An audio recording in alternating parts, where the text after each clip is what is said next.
Hi, Dr. Ron Kaiser here from the Mental Health Gym and the Rejuvenating Revolution. If you've got about 5 minutes for mental health today, I'd like to talk a little bit about the words that we use, particularly the word terrible and its brother and sister words like horrendous, horrible, tragic, and so on.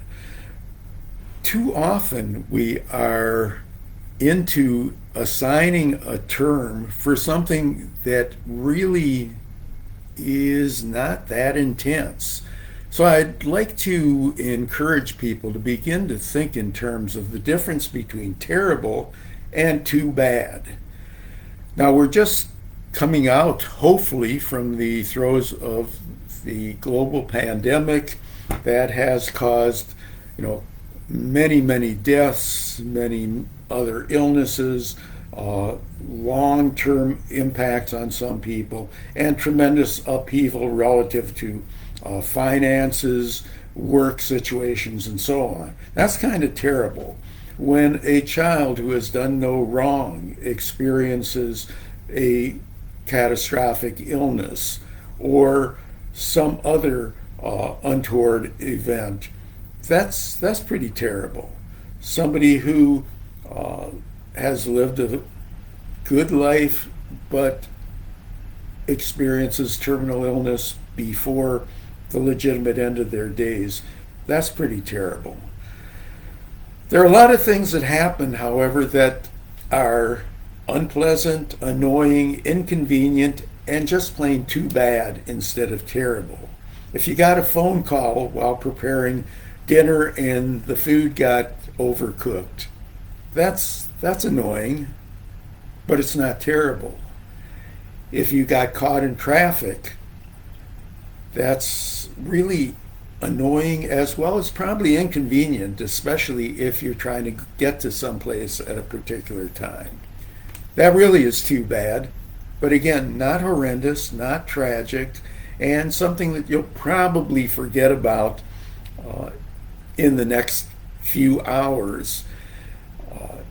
If you go to the grocery store or supermarket and they don't have what you're looking for, and you either have to go without, substitute, or go to a different market, that's inconvenient, that's annoying, that's unpleasant, it's too bad.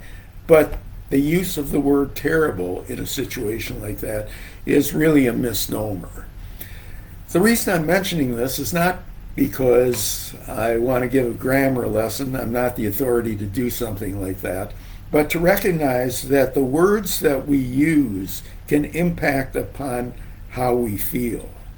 So if you treat something as too bad, the emotions connected with it will be significantly different than the emotions connected with the word tragic or horrendous or terrible. It's important as we go through our lives, into every phase of life, to not drain ourselves by our words. Negative, intense words can drain us.